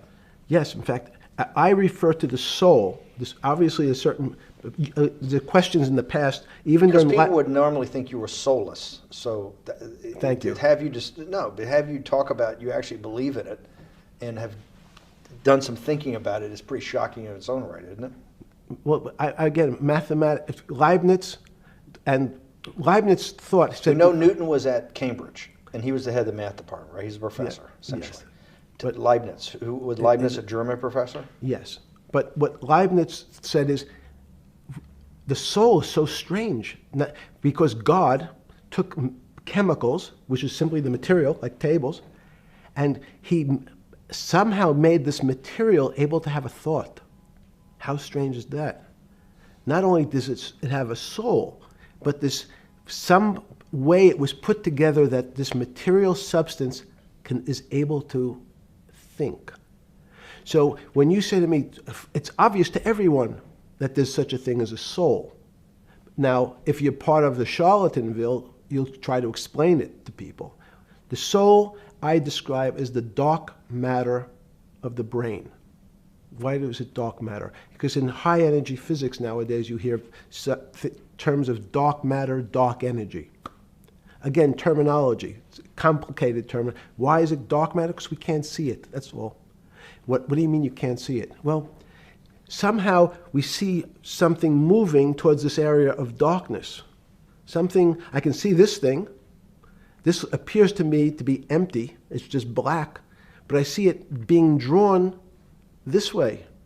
So I say, well, I know if this were matter, that would follow that equation. If this was solid, it would explain the way this particle moves. But I can't see anything here. So I'll just call it dark matter. And I'll say, I don't know what it is, but it behaves as if there was something there. The soul is obvious to everyone that there's something different between things that are alive and things that are not alive. But we have no idea what it is. It's currently unexplainable. I believe we need an entirely different system of analysis to try to figure out. But Sorry. No, with Newton, with all his alchemical studies and things he worked on the spiritual side, Leibniz that just talked about the soul, Schroeder talked about what is life. If a modern scientist or someone that you funded at MIT or at Harvard or one of these things talked in those types of terms, they would be considered to be a wingnut today, wouldn't they? They would not be. They would not be on the path for tenure, right? Unless they were in the philosophy department. This is exactly my point. We're talking about three of the greatest mathematicians in mankind's history that have really changed mankind. Talking like this, what happened? How do we get to a situation where they could not be in the high physics? They could not be in the mathematics department or working in high energy physics. Good. It's an easy answer. Newton was a combination of mathematician or geometer then and philosopher, and as time went on, those disciplines seemed to move apart. We had philosophy. Some of the philosophers can't do math, and some of the mathematicians. And again, mathematicians often break into two categories: people that solve problems. Those are more like geometers in the old days, just problem solvers. And then there's thinkers, theoreticians. They're more like the old movement towards philosophy. But neither one of those two groups have been able to figure out why something is alive as opposed to something that's not alive. No one's been able to describe what the soul is, but we all know it exists. And I think what we need is a new, science is a bad word. I think science only describes the things we already know about the physical world. In fact, there's an argument that the physical world that we see has been created out of our systems of mathematics. Mathematics, everyone knows mathematics describes the physical world much greater than it should, unless my view, the physical world really comes out of conscious beings that have mathematics. So they create it. This table appears to you and I to be solid. To a bat, because we have light that's bouncing off the table into our eyes, it appears solid. If instead of eyes that responded to wavelengths of visual light, our eyes responded to radio waves, the radio frequencies, it's not different, it's the same type of frequency as light, but different speeds, the table's invisible. We know that our phone works in this room. So the waves are coming through the windows, the waves are coming through the walls. So the walls are invisible to that type of radiation, that type of energy. The walls I can see them because my eyes, a physical system determines that the walls are there. You, with Murray Geldman, you founded, or with the original donor, and had the idea of Santa Fe Institute. In 10 or 15 years later, that effort to study the complexity of systems mathematically. Yes. Was a total failure. Yes. A total failure. Total failure. Why is that? It's the failure of science because, in fact, if to some extent science doesn't describe romance. I don't know why I'm attracted to somebody. I don't know. People are attracted to each other, and everyone has the same feeling. They've seen someone walk in the room, and they say, "Oh, that person gives me a creepy feeling." Science has tried to describe. Science doesn't describe what creepy feelings means. They just know it's a creepy feeling. I think women as I said the last time, have an intuitive sense. What is intuitive? They have intuition, they have feelings, and they're able to deal in the realm of things that men, especially men like myself, find unexplainable. They have women have intuition, men see things a bit differently. Men want to measure everything. Women are not really that interested in measuring. In what you're saying in macro terms, you actually think science, mathematics, maybe ultimately technology is moving to that more intuitive? I think science and math are old-fashioned. And unfortunately, people are still taught that they have to learn algebra in school and certain things in school, as opposed to learning to have an emotion. Is this what Larry Summers was trying to get at? Maybe didn't say it perfectly enough, but what he was trying to get to in that system, the systems we study today, the way mathematics is either taught or understood, that women just haven't gotten up to the highest realms of engineering or physics or mathematics because of that. And you're actually implying that there's a either new branch of science, or we've hit an inflection point like in Newton that's going to go in a Newton took mankind in a different direction because he was able to measure. Then you had subatomic, non-Newtonian physics later. Are you saying that you think there's another developing field that's coming up that may take us, I don't know how many decades to get our hands around, but that's what's evolving out of this? Yes. Yeah. In fact, I think that mathematics, it's not the end of science. Every year someone says it's the end of, we can't discover everything. There's lots to discover with relationship to the physical world, but we know a lot already.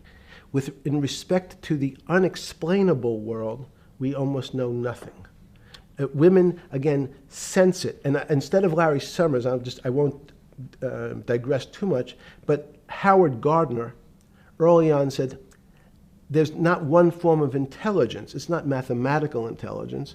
There's emotional intelligence, this kinesthetic intelligence. There's this argument that I reject that black people are less intelligent than white people. It's not true. We know, for example, that if I was in the forest and I had to run from the lion or figure out a way not to be eaten, and my competition is a local African, I'm the one who's getting eaten because they have the intelligence to deal with their local environment. So it's just different. It's not better, it's not worse, but there's many differences amongst different types of people. And so people have different intelligences, and they excel in some intelligences usually, and less so in others. When did it come to, because the world of high finance is a world of pure reason, or is it a lot of emotion and gut checks and on trading desk and central banks when these decisions get made? Is it that high church, like the high church of science of high energy physics, or is it as much emotion that comes in as much as the mathematics and the reason? It's a great question. I think if you talk to really experienced and successful traders and you ask them how they know what's going on, they can't give you an answer. They don't know. They feel it. They can feel the way the market's moving. They can feel the way the stock's moving. And that these are not very well-defined terms. It's difficult to put in mathematics terms, how did I feel it? You could look back and make guesses what I was seeing. But great traders feel it and then act on their feelings. That's the difference. Many people feel it but are afraid because they want a mathematical justification before they take that next step. When you first got on the trading desk at Bear Stearns in the late 70s or mid 70s, were you shocked by how little actual understanding of mathematics that the traders comprehended? Yeah, well, again, we had a Texas Instrument calculator.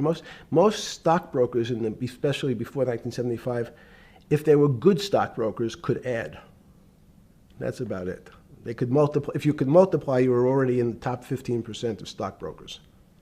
Stockbrokers simply meant there's a story. When I went to the first person, I had no money. And I said, how much money do you make a year? And he said, $400,000. I said, impossible. I'm making $10,000. That's probably more than your family had made in its entire existence. Yes. And he makes that in a year. I said, what do you do?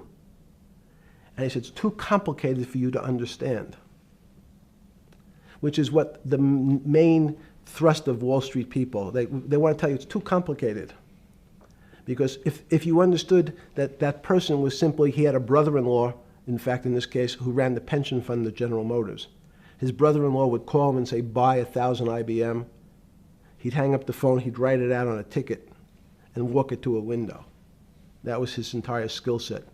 Hello, write what my brother-in-law says, walk it to a ticket window. Give me an example when you were on the trading desk in the early days of Bear Stearns of a time that you felt either complete uncertainty or you saw total panic, where something was happening that people couldn't foretell and that they were like in an airplane cockpit where it's going wrong. Walk us through that.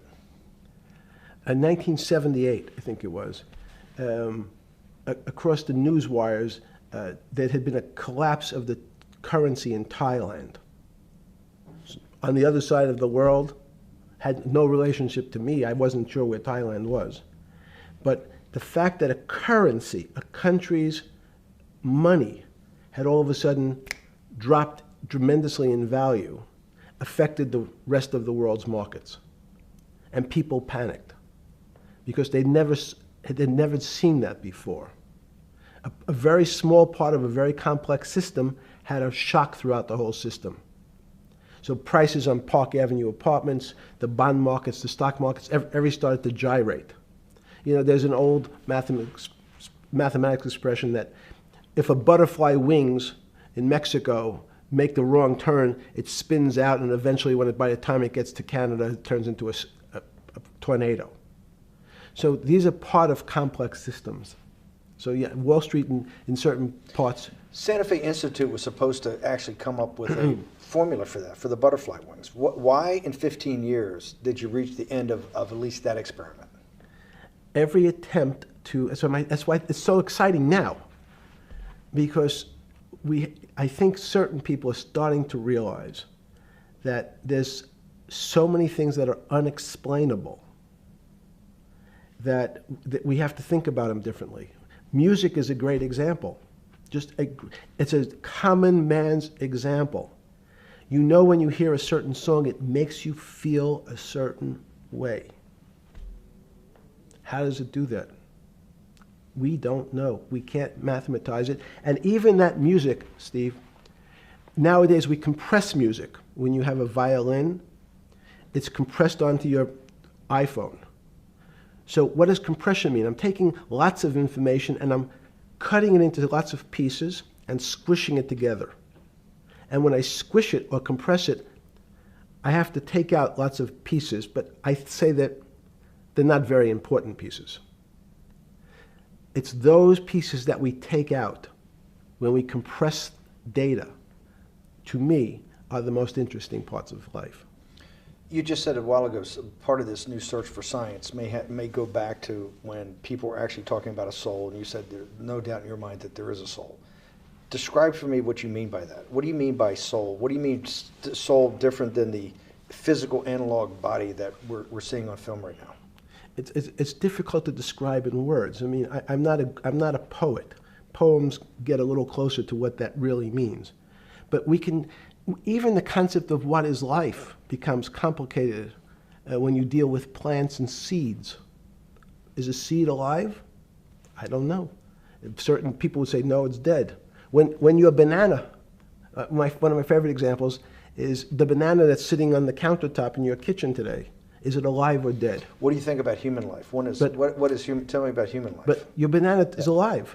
That banana is breathing. It's on your, you say, that's impossible, Jeffrey. No, it's not. Is the banana conscious? All these are words. So everyone's trying to fit a very complicated concepts into a very small box called conscious or alive. These don't fit in that way. So if you put your banana in a bag and put another fruit in with it, the fruit ripens faster because the banana breathes with it. We don't understand most of those things. So you asked the question. Sorry. You talk about the life. What about human life? What about it? Tell me what do you think? What do you think human life is? It's a miracle. It's a miracle. And when I say miracle, I can't explain it, and I make no attempt to explain it at the moment. We don't know how to think about it. And anyone, and again, another one of the Feynman quotes when he was talking about quantum physics. He said, anyone, Jeffrey, who says they understand quantum physics and quantum mechanics and quantum behavior, you know they're lying. Let's talk about it. That's post-Newtonian. Talk about what's the difference, who founded quantum mechanics, why is quantum mechanics taking Newtonian physics and taking it to the next level? It forms a much broader category. Let's go back to this desk. You use the thing of Newton using this desk. Why can't Newton's theory explain everything? Why did subatomic quantum mechanics or quantum physics have to come in to explain this? Well, so let's go right back to square one. Why is it called quantum physics? So quanta is a word that simply means packet, small amount. So it's quantized. So we recognized, when we recognized that this table appears, another very complicated word, solid to us, it's really made up of molecules or atoms. And atoms, we've given lots of names to what some of the behaviors. If you were in school, when you and I were in school in the 50s, the model was a little center thing in the middle, and an electron went around and around it. It was seen as a ball that went around and around it. And as we started to look at, say, well, let's see what this ball looks like. I want to be able to examine that little thing called an electron. We found that there was nothing there. There wasn't the thing. It was simply a cloud of energy that we can call an electron. So we already started to see mysterious things as we go into very super small quantities, quantum physics. So quantum physics started to go into the very small, and at very small distances, we see things that we can't explain. We just cannot explain. How am I doing on time? 4 minutes. Fine. And to summarize, no, sorry. Let's go back to human life. When do you think human life starts? It's not these. So you see, this is the question. You're asking me to measure something again. It's the disease. It can't be measured. You just hate making commitments. That's why I'm not married. I'm peeling this onion back a layer at a time. All your bullshit and happy target can't be measured like that. Is that to say measure it's a commitment. You don't even like a commitment when you answer a question. I don't As know. they say in golf, commit to the shot. I don't know what it means to be measured. You do know what it means to be measured. You're one of the leading currency traders, hedge fund guys, or stock market financial wizards. You're in the high priesthood of high finance. You certainly know how to measure. That's why you're a billionaire. Any other answer besides that is total and complete bullshit, and you know it. I know very few things. You know things can be measured. You measure every day. You weigh and measure every day. You weigh and measure people. You weigh and measure leaders. You weigh and measure economies. You weigh and measure politics. It's a very good. You weigh and measure. You weigh. Hang on. Your whole life, in fact, is measuring. So what you've now done is a great thing, is you've used the word measure, a mathematic term, in the common vernacular and abused it. So I don't even recognize what it means. It's so abusive to my field. Why? And let's go to that. In mathematics, measure means what specifically? There's no specific. It's an approximation, or giving something a number. Einstein said, we're not asking you to go to the 9th decimal point. You didn't say that before. No, you're not going to the 9th. I don't even. What if I say measure? How tall are you? You'd say, in your case, 6 foot. 6 feet. But is it 6 foot 1 inch? Give or take, between 5'11" and 6 feet. But what's that? But I want. So the question is, I want an accurate. I got Zeno's paradox. I don't even know what it means to measure you. Am I measuring the top of your hair, the top of your skull, the finer, the more. You're being rabbinical. This is like. I shaved my beard off. I used to be rabbinical. No, my point is, isn't that going through the Torah where you're parsing every definition? No, so, however we broadly define measure, your life literally is about measurement, is it not? It's about putting numbers on things so that I can try my best. That you can call it whatever you like. If Well, that what do makes you feel better. What do you know? No, Because I I'm want to make you related happy. back to your scientific inquiry. No, even a number. People don't. A number is a complicated When did thing. you come? When did you come to this When did you come to this aha moment? Was it when it was in your solitary confinement, when the biggest financial crisis in world history was going on, in your 7x9 jail cell with your metal bed and your two brushes because you were a trustee with the brown uniform on, trustee spelled wrong? Is that the moment of clarity that you had about science and Newtonian physics and everything that we can measure is really not going to be the way we go forward? It's going to be much more esoteric, emotional intelligence thing. Was that your moment of clarity? I wish it was, because it would make such a great story for this interview, but it's not. It's the fact that I lead such a privileged life to come across. But when did you? If it didn't happen then, when did it? Or did it happen before? I was going to hopefully get to the. Okay. I'm in a privileged position to have some of the world's smartest people come to my house and tell me what they think about different subjects, and I finally realized that the thing that they had most in common was there was this area, no matter how smart they were, that when I asked them the questions, they said they'd have to resort to a 500 or 1,000-year-old response to that question, which was, I don't know. You know who else found that out? Socrates. That's what Socrates kept doing, right? Socrates kept asking all the experts. He would go through, question after question after question, and realize at the end they didn't really know. They really didn't basically understand what they were talking about. And one of the things that people won't enjoy, it turns out that potentially one of the bad things to teach children is how to write. Writing, reading, and arithmetic was supposed to be, everyone's supposed to be taught. But writing forces you into a very narrow channel of thinking. You have to write in a certain form, in a certain way, in a certain linear pattern. So your thinking becomes somewhat narrow. The reason I brought up writing is one of the recent discoveries of mine with respect to Socrates, Plato, and Aristotle is they never wrote anything. They spoke, and people around who could write wrote. Socrates could think. So that was... Jesus of Nazareth was the same way, right? Never wrote anything. I thought he was a carpenter. He was a carpenter. Didn't he need like a little carpenter's tool? I don't want to get that. But at least his written record. Right. One last thing. Sure. Thank you for having me to your house.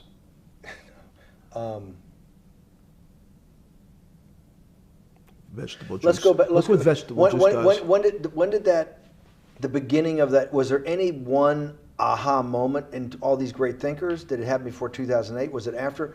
That came up over, I know, many years, but when did you actually realize, hey, something new's got to be developed? Yeah, that's great.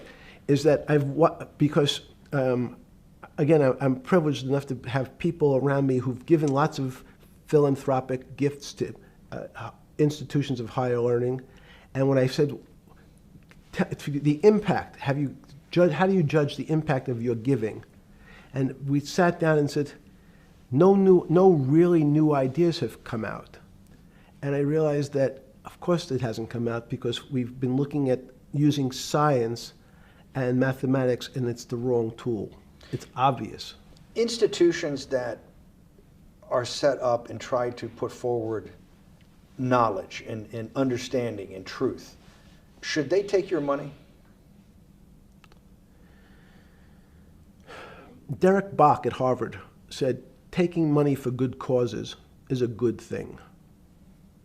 So if Hitler took all the gold out of the teeth of the Jews and said, I want to give this to Heidelberg University to fund the Leibniz chairs so that I can study high energy physics, Derek Bach would say that was fine? Again, these questions are questions where good people on both sides, like your Charlottesville, could differ.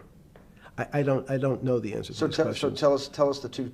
Give us the two answers. The one answer why it shouldn't be, and then the one answer. Derek Bach says, I'll essentially take cash from anybody because I got so many projects, so many good guys, and this is the way I'll do it. So I'm indifferent to where the cash comes from. Money's money. And if I got good guys, I'm the fiduciary that says these are good people and this is good research, okay? I'll take the cash from any source, including you. What's the other argument? Let me give you that. I know in my case, Is your money dirty money? If you live, I just asked a question. Is your money dirty money? No, it's not. So, in fact, why is it not dirty money? Because I earned it, But you earned it. I earned it legally. We went back to this before. You earned Yes. it. You earned it, advising the worst people in the world, right? That do enormous bad things, and just to make more money.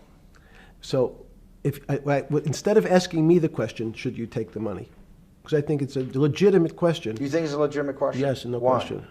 Because I think about, ethics is always a complicated subject, but I can tell you that with the money I gave to help try to eradicate polio in Pakistan and India, instead of asking me whether that money should be given to these children for vaccines, I think you might want to ask their mothers who received the vaccine, who know their child now won't get polio, and ask them if Epstein should have helped these people with their money. If we walked in, you're a mathematician. If we walked into that clinic where they're giving that money out to these people that are in the most dire straits of poverty and sickness, and told them that the money was coming from class 3 sexual predator? Tier 1. Tier 1's the highest and worst? No, I'm the lowest? I'm the lowest. You're the lowest. Okay, Tier 1, you're the lowest. But a criminal. Yes. That the money came from them. What percentage of people do you estimate? I understand you don't like probabilities. Do you estimate would say, I don't care, I want the money for my children? I would say everyone said, I want the money for my children. Did they know where the money came from? I think if you told them, if I told them the devil, 100%. the devil himself. The devil himself said, I'm going to exchange some dollars for your child's life. Do you think you're the devil himself? No, but I do have a good mirror. It's a serious question. Do you think you're the devil himself? I don't know. Why would you say that? Because you have all the attributes. You're incredibly smart. You remember the devil is somebody knows. Smart? The devil's brilliant. You read Milton's Paradise Lost. No, the devil scares me. Satan is at the number 1 or 2 archangel, and the reason he goes to hell and leads the rebellion is because he can't be the top guy. And his thing is, I'd rather reign in hell than serve in heaven. I saw that in a movie once called American Dharma. I don't remember who said it. Okay, we have to go. Okay, good. Okay. That was good.